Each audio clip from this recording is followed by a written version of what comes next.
Welcome to Yap's Money Live Show. Thank you for your interest and your support. Today, I'm going to talk about the average middle class stands to lose 1.5 to 3 million ringgit in their lifetime. Now, in Wigman, we have been dealing with many middle class, to the thousands of them, and we discovered that one of the main reasons why they fail to achieve financial freedom is because of the suffering of the loss of 1.5 to 3 million ringgit.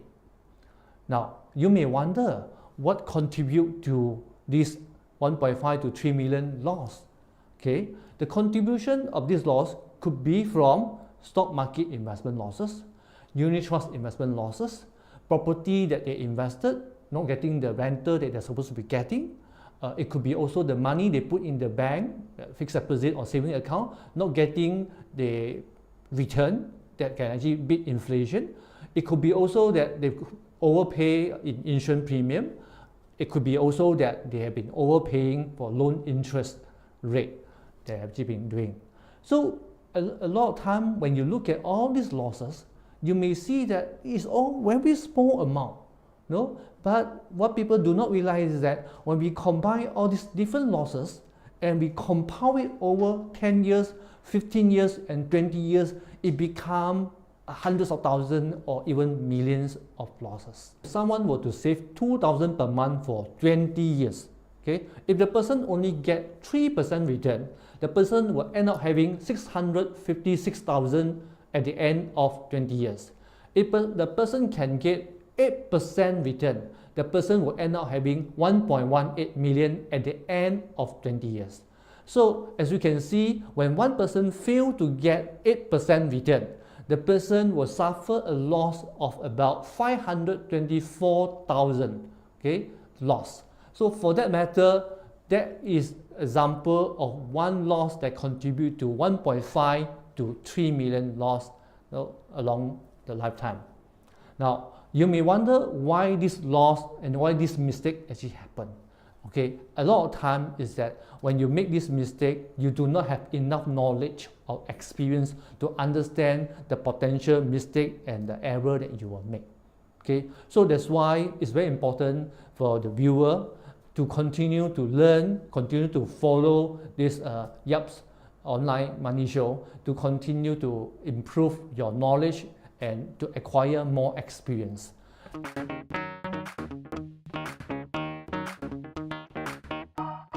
In this section, I will answer the questions that I received from the viewers. Now, I have a question from Kenny, who is from Ipoh, and his questions go like this. Do I need 1 million insurance coverage? How much insurance coverage is enough? Okay, now assuming Kenny's question is about death coverage, then first we need to determine how do you want to provide for the dependents that you have. So dependents could be your wife, could be your children, or could be your parents or any other person.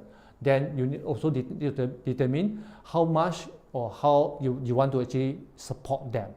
Okay. Now there are two calculation methods to determine how much coverage needed. First one is what we call the rule of thumb method, whereby you will take your income that you have now, say for example your income now is 50,000 and you multiply by 10 times. Then the coverage needed will be 500,000. Okay, but before you go and cover yourself, you will need to minus your current asset that you have, maybe 200,000, and minus your existing insurance coverage that you have, another 100,000. Then 500,000 minus 200,000 minus 100,000, you will end up having 200,000 extra that you need to cover yourself. So that's what I call number one method, which is the rule of thumb calculation method. The second method that I want to introduce to you is what I call professional calculation method, which involve using a holistic financial plan, whereby you key in your income, your expenses, your assets, your liabilities, and you factor into the inflation factors as well, and then you try to determine how much coverage, okay, or amount of money that is actually needed to support your wife and your children, maybe say for example your youngest child to reach the age of 25 years old. Say for example your method of this calculation end up to have you like about amount of say 1 million. Then what you do is again you need to minus the current asset that you have, say 200,000, and minus also the existing insurance coverage you have of 100,000. So 1 million minus 200 minus 100,000, then you will have to cover yourself for extra 700,000 coverage in the second methodology. Now, why is it professional calculation is very important? Because number one, you do not want to protect your children. If you protect your children or your dependents, then they may get into financial trouble. Number two is that if your calculation is not accurate, you over-insure yourself, you may end up paying too much insurance premium to insurance company. Then the money that you're supposed to be using it to grow your money, to invest, will be much less. So the idea is to use a proper professional calculation method to calculate the optimal insurance coverage needed and pay for optimal insurance premium so that you will get an optimal planning. Now, before you go to cover yourself to buy insurance from insurance company, I would suggest you to act as a smart consumer by doing two things. Number one is that as a smart consumer, you don't just buy the insurance from the insurance agent that you meet. You should at least compare the insurance proposal from say 3 different insurance companies so that you will choose the proposal that can give you the best value for money from the insurance company out of the 3. That's number one. Number two, if possible, you should look for the insurance type that actually costs you the lowest premium. Say for example, term kind of insurance. By doing so, you will be paying your premium for the protection only. You will not be paying extra premium for investing or for saving purpose. We must always remember, insurance company is best in giving you insurance coverage. If you want to save or you want to invest and grow your money, you should go for unit trust company or other investment company or other investment product that can grow your money more effectively and more efficiently. So you shouldn't determine how much insurance coverage that you need by whether you need 1 million, 2 million or 3 million, because every insurance coverage that one person needs is all dependent on his unique financial situation.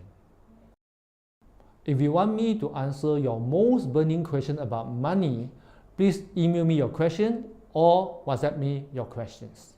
Now, I have a question from Kim On, who is from Seremban. He asks, I am a conservative investor. What can I invest to grow my money higher than inflation rate? Now, this is actually a very good question. No? Why do I say so? You see, many clients or many potential clients who come to Wickman always share the same concern because they are very conservative. They have been putting and saving their money in fixed deposit in the bank. Now, they know that that is not a solution. Okay, they want to actually grow the money at a higher return rate. But when they try to do that, somehow they got to face the risk of investing, which is the risk of losing the capital of their investment. One thing, Kim On, that you need to know is that you don't have to jump from being a conservative investor to another extreme end to become a high-risk investor. Okay? What you can do is always to start from where you are now, start to take some baby steps to slowly learn and move yourself forward to increase your investment return. Now, what do I say? What do I mean by that? You see, if you have money now, mostly in fixed deposit, so what you can do now is to go and find some better return investment with slightly higher risk. For example, those investments could be like bond investment, could be like REITs, real estate investment trust, could be like dividend stocks, or could be a portfolio of diversified unit trust funds. By using strategic asset allocation statement, you'll be able to determine how much money to be invested into the different investment assets that I mentioned just now. So but before you invest into it, I would suggest you make sure that you do some comparison to select the better quality investment products. Then you will invest and monitor it for at least more than 3 years. So I would suggest in normal situation, you should be getting about 6 to 9% annualized return by investing into this type of investment product. So 6 to 9% return, annualized return, is about double. No, it's about double of the investment return that you are getting from your fixed deposit. And this investment return can be achieved by taking slightly more risk than your current investment. However, it's always easier said than done. Okay, so I would encourage you to continue to learn more about how to invest, how to understand different risks of the different investment assets from this show or from any other sources. Thank you so much for watching. If you wish to learn about how to grow your money with high certainty, please visit my website. Have a great day. Hey there, if you like my video, please remember to subscribe to my channel.